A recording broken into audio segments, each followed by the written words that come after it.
Welcome to the MVP Show. Today's guest is Daniel Christian, all the way from North Carolina. We, of course, start with a bit of his background, where he's from, what's he up to, etc. He's been an MVP for 2 years. Very strong across Power BI, PowerApps, and of course Flow. As most of his experience comes from a SharePoint background, but you know, CDS is also playing a future part in his career. I really like his attitude to constant learning and investing back into the community. He mentions a few times reference to Microsoft BizApp Summit. This actual podcast was recorded before Microsoft BizApp Summit. In fact, I'm just about to go get on a plane and go there, but it will be published after BizApp Summit. So if you hear reference to it, it's a done deal. It's done and dusted. And but hey, I hope to see you at next year's BizApp Summit if you could plan on coming along. Full show notes for this episode can be found at nz365guy.com/108. Now let's get on with the show.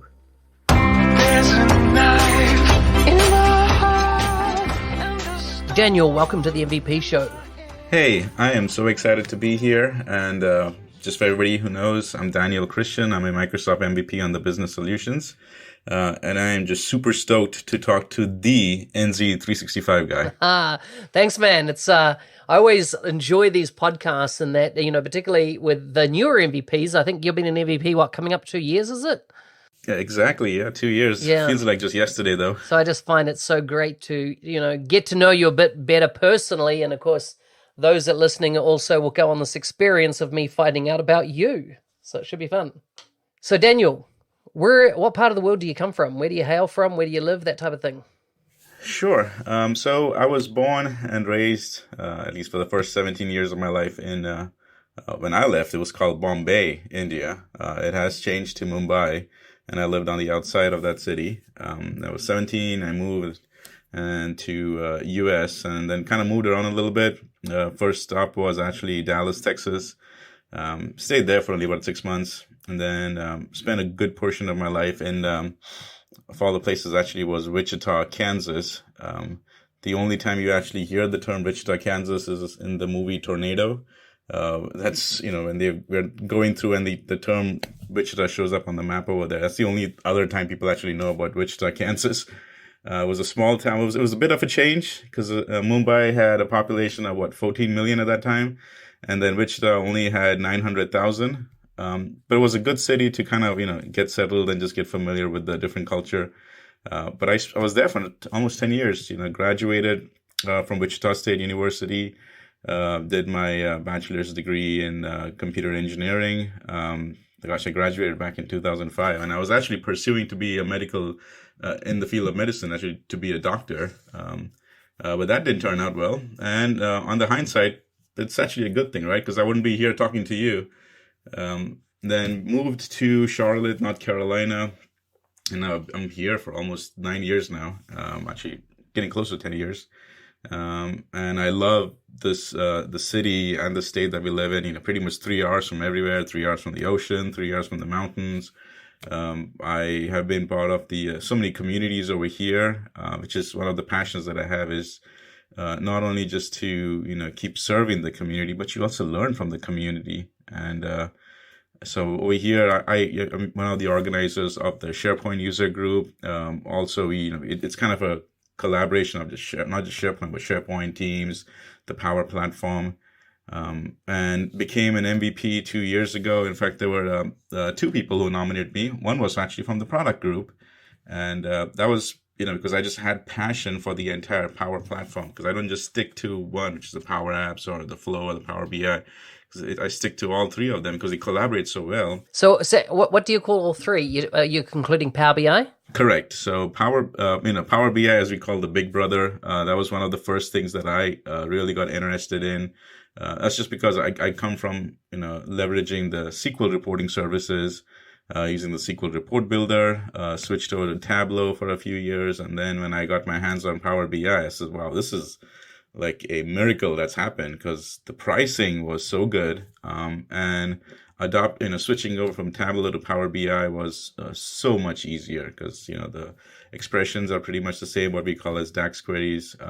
But I also come from a SharePoint background. And with the SharePoint, one of the big things I used was InfoPad Designer, and I used SharePoint Designer. And I have invested a lot of my time and money learning those two tools. And then when they were deprecated, and then after that, the official announcement was made that PowerApps and Flow will be the successor. I said, this is my life's ambition now. I got to pick up these two tools.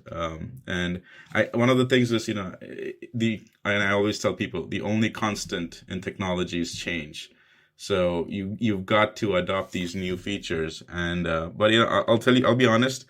I did have some down moments because I, again, invested so much time in InfoPad Designer and SharePoint Designer. So I was a little bit of concern at some point, a little frustrated. But then you just, take it on as a new hobby, as a new challenge. And I'm so glad that after, even though being an early adopter of the PowerApps and Flow, because I started working with it since its preview days, which was back in April of 2016. And I've seen that applications and those two, tools grow amazing in the past 2.5 years. And I'm very glad that being an early adopter here, I am, using these tools. And my ambition now is to encourage other people. In fact, I'd like to be the one guy who tells every person in the, in this globe that, hey, you don't know what you're missing because it is easy. You don't have to be a professional. It's just literally a few clicks here and there.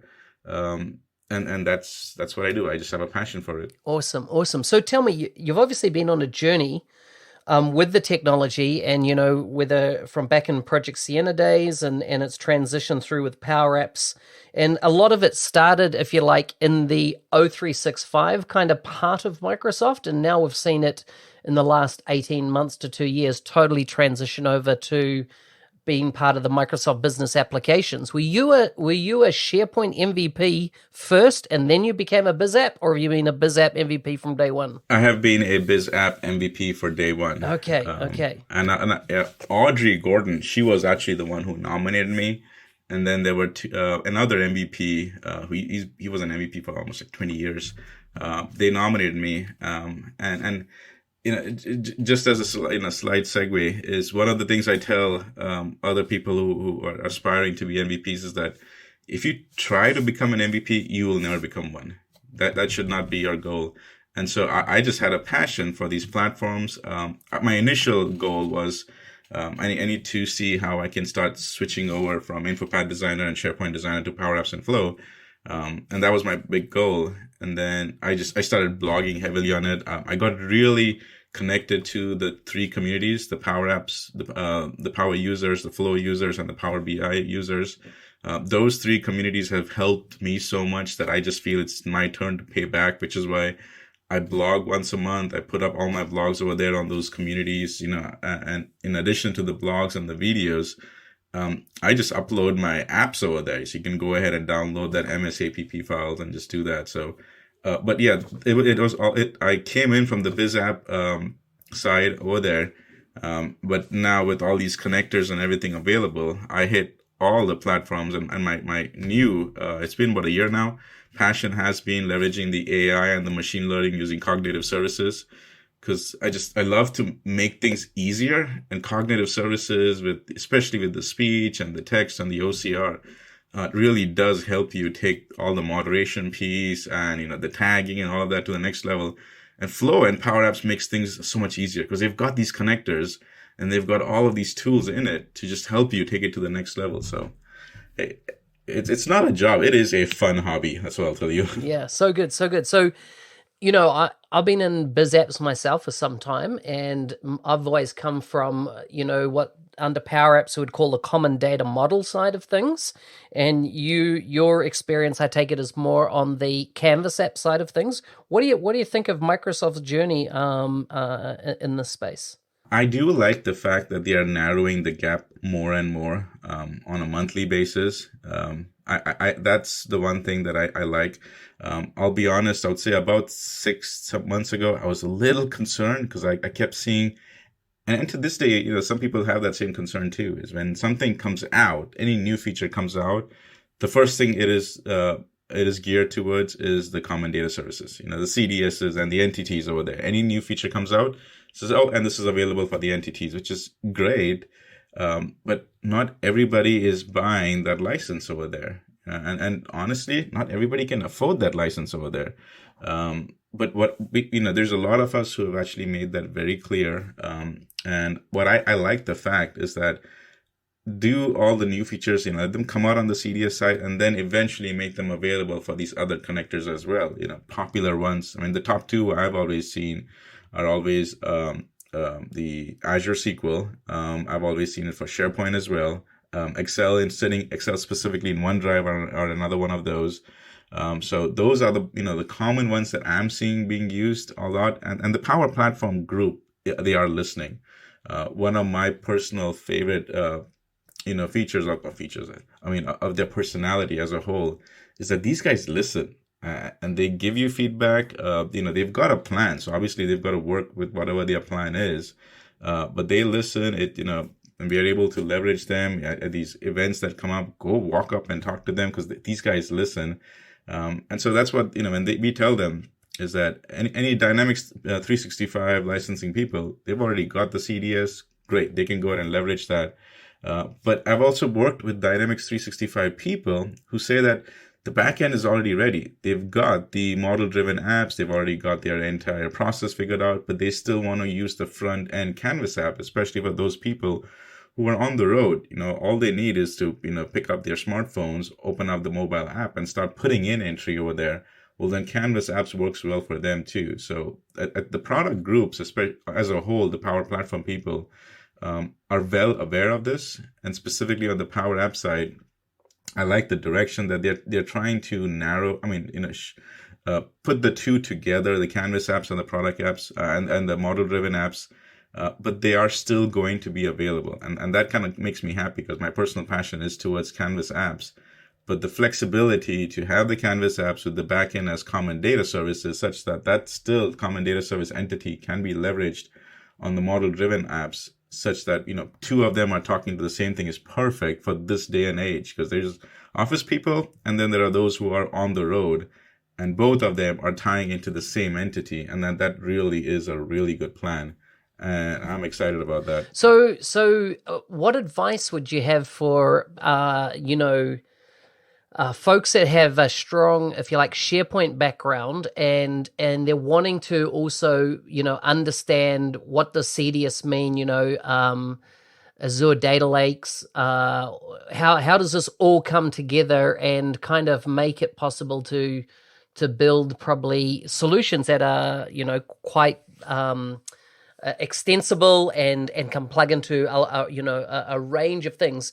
What training material is out there, or how does a SharePoint person kind of get up to speed on the CDS side of things? So for the SharePoint people, especially those who already are having existing lists available, and and they're already considering that, okay, these lists are there. The number of rows in these lists are increasing a lot, and they need to come up with a way to actually move these to another platform. I would start telling them that, hey, if you already are leveraging these lists for some kind of reporting or tasks or step-oriented process, then yeah, you want to start looking at other options available out there. And if money is not a problem, then look at these other options which are available in the entire CDS, common data services over there. Because especially if they've got old forms attached to that list, like a InfoPath Designer form, they are going to have to migrate that anyway. So why don't you start considering to use this as an opportunity to start leveraging the entire Power Platform, specifically with the common data services over there. And beautiful thing is the common data, the platform, especially the PowerApps people, have made remarkable improvements on importing data. And so from an SharePoint list, you can export that as an Excel spreadsheet. And with an Excel spreadsheet, you can go ahead and import that into a CDS entity. And that makes the migration so much more easier. And then, just like we talked about, is you have your entire model-driven apps and all of the steps for like a workflow process already built in over there. Some of them are as templates available, But then you can take it one step further, because a SharePoint InfoPad designer form means you got to be stuck in front of a computer to use that browser.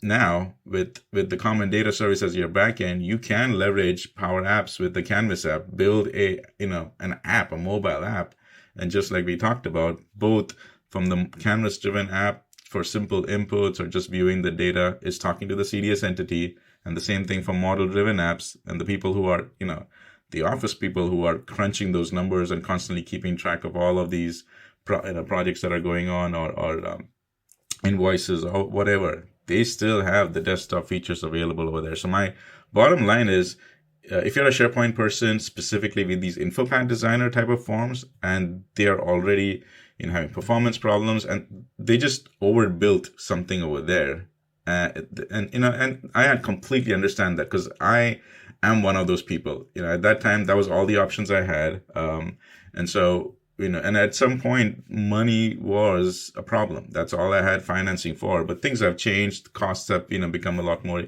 easier to handle. And they know that they are going into use another options. Another good one I've always come across is people who are looking at leveraging some, two things. One is build an app. It should have some kind of out-of-the-box reporting capabilities. And they don't have that full business plan, or they don't have the full enterprise plan. Then I would tell them that, okay, consider, PowerApps, because there's different options for data sources over there.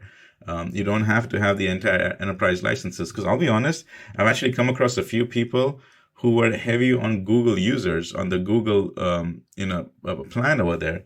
But they really did not like the Google Forms. So it was clunky, difficult to work with. It says that we need another solution over there. I says, well, Power Platform would be a great option for you. You've got quite a few data connector options available over there. You've got quite a few out-of-the-box templates available over there. And just like we mentioned before, there are full package deals available where, the people who sit in the office, they have one forms, or in the Common Data Service model-driven apps. So it would not surprise me if I hear again somebody once a week saying that I love Google, love everything about it. Email's great, the file servers are great, but man, those out of the box form features are not very impressive. And I'll tell them that, hey, you can still leverage connectors with the email systems from Google and things like that. But as far as for notification, but as far as building good forms, you may want to look at something else, and the Power Platform is a very strong competitor. Yeah. So do you know much about the licensing, the Power Platform licenses? I do. It's a common question that comes up in every... Can you explain the differences between P1 and P2 to me? Sure. So, and I want to take it one step further too. The questions I always get started with is the enterprise licenses. Most common package deals I hear companies have is E3s and E5s. Everybody says, hey, my company's got the E3, some of you got the E5. Is that going to be good enough? I says, first thing is, it depends on what you're trying to do. So they say that, well, one of the common things is most of it is online, but we have a few on-premises SQL databases, and we want to leverage those. I said, well, that's the first thing. In that case, if you're going to hit on-prem, you will have to have at least a PowerApps Plan 1, because only that gives you the option for on-premises gateway. He says, well, that's not what I heard from our people that they contact. I says, you actually may be right, because things were a little different a few months ago, and that change has been made. So it's a good thing that this question was brought up, because now you are up to date on that. So that's usually a common one that comes up, is the Plan 1. At least you need to have that Plan 1 so that you can start leveraging on-premises gateways. Now, Plan 2 comes in very handy if you want to start creating more environments, you want to start creating more analytics, you want to actually have leveraging a lot more governance and policies around that, your apps and everything. And I tell people, if you're looking at an enterprise level app or an enterprise level solution, you need to have a few Plan 2s available for that, because not only do you want to build the app, but you need to have the entire tools to support it, not just from what it does, but also from the analytics standpoint to be able to have a full-blown, dev, UAT production environments, be able to, again, run the analytics on that, creating the governance policies around it. Because PowerApps is built for an enterprise level, situation, but you got to pay for that. And nothing is free. And if it's something is good, you want to definitely pay for that. And this application is good. And so that is the thing. Plan one will do its basic, and you can go ahead and build the apps. You can go ahead and do on-premises gateway, pretty much everything you want. You want to take it to a next enterprise level app, including the whole, breaking it down into the different environments, breaking it down into the entire analytics piece from the governance standpoint. You want to be on that plan too as well. What about, is there any restrictions around Flow? Do you see people buying extra type Flow licenses at all, when they get heavily into doing that automation side of things? So the Flow F1 and the F2 licensings are definitely a little bit less expensive. But over there, what I've seen is, again, you want Flow 1 for on-premise, you have on-premises connectors, then you have to have at least that Flow 1. What does get people, and I've seen this mostly on the small to mid-sized companies, is the number of flows that run per person per month. There is a significant difference, and I don't recall the exact number, of how many flows per person can run per month based on F1 or the Flow 1 plan, as against how many flows per person per user based on the Flow 2 plan. There are other, bells and whistles along in the Flow 2 plan, but that's the one thing which actually, comes out is that this one user has made a useful flow. It is definitely needed, but we may run out of flows a little faster. And we are a small, shop away. You have only 25 or 50 people over there. So that's when looking at a higher number of flows per person per user, you want to look at the Flow 2 plan over there. And the Flow licensing is definitely less expensive compared to the PowerApps one. And if flows is all they want, they don't really care about a customized form or a model-driven apps type of situation, then switching over from Flow 1 to Flow 2 is definitely less expensive. So good. I've learned so much from you. That's very, very helpful. Tell me, did anything change when you became an MVP? Honestly, my attitude did not change. That's one thing. I did have the pleasure of learning something and getting knowledge faster. And so, but you've got to respect that MVP NDA, non-disclosure agreement. And I want to call that out immediately, because sometimes MVPs don't even do it intentionally. They don't, share information fast. They just get excited about it and they want to share. It says, no, but you got to keep all the excitement aside. You've got to respect your NDA. And so that has changed from me. I get a better insight of what the product is moving towards. So, I am able to help, all the other, people who want to use them, and they come and reach out to me. If it hasn't been announced yet, I will tell people that there's something that can potentially come out, which can solve the request you had. I just tell them, wait for it. It can come out, in the next day. Right now, if somebody asks me, just wait for MBAS, Microsoft Business Application Summit. There's some neat updates that are coming out, new features that are going to come out over there. Just wait for it. Don't make any decisions yet. So getting knowledge a little ahead of time is great. And then getting plugged in with the product groups is fantastic. I cannot thank them enough.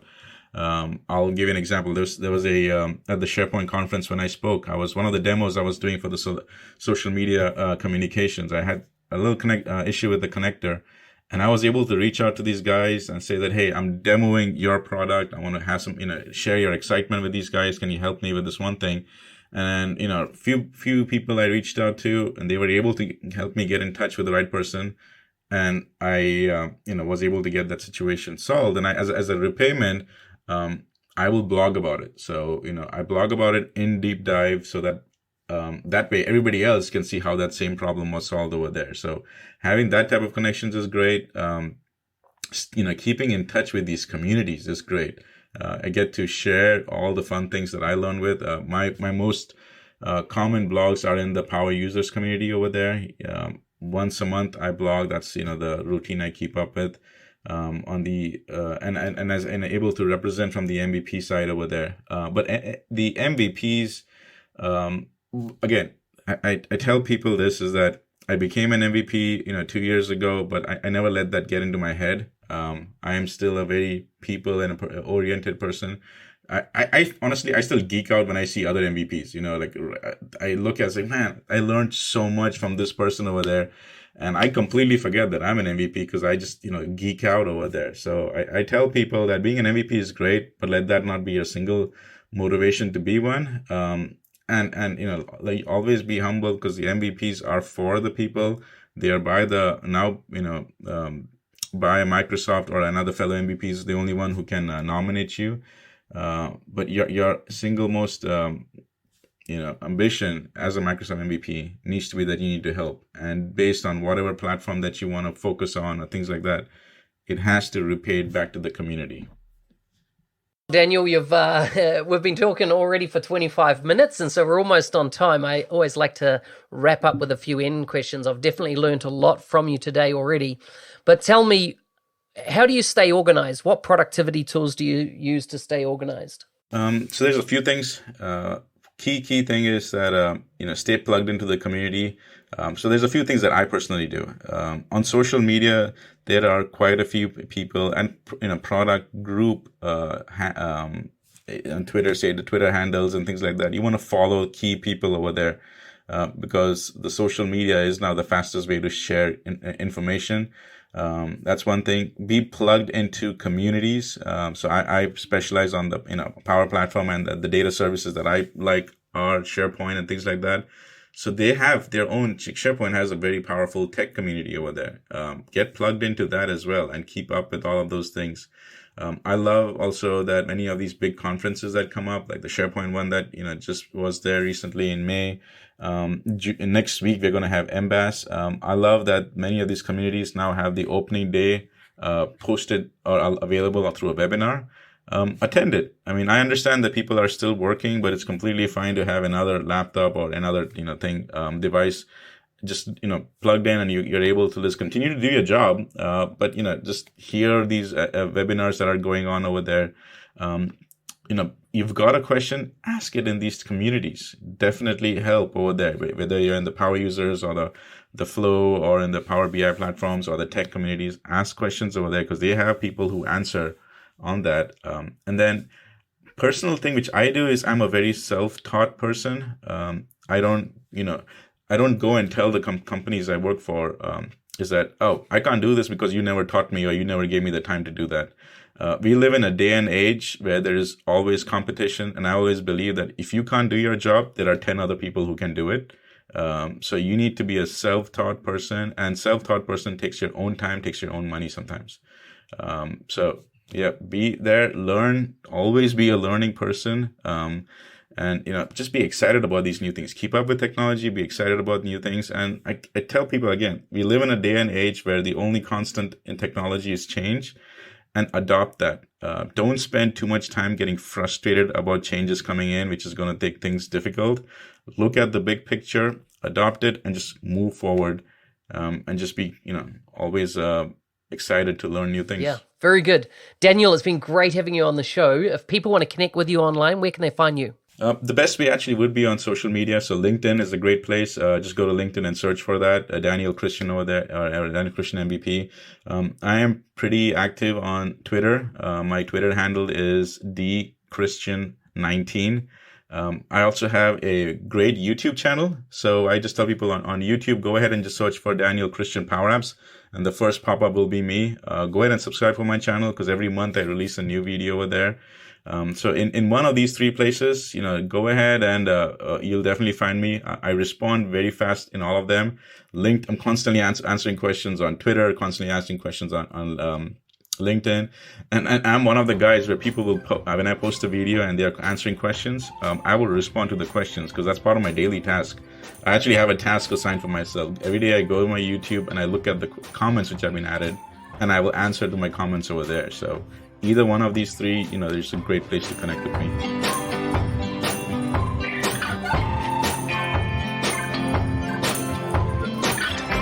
Hey, thanks for listening. I hope you enjoyed that show. If you liked it, please subscribe on whatever popular app that you're actually using, and leave me a comment. I love getting feedback, so feel free to leave a comment in whichever product you use. For full show notes, check out nz365guy.com/108. I look forward to seeing you same time next week.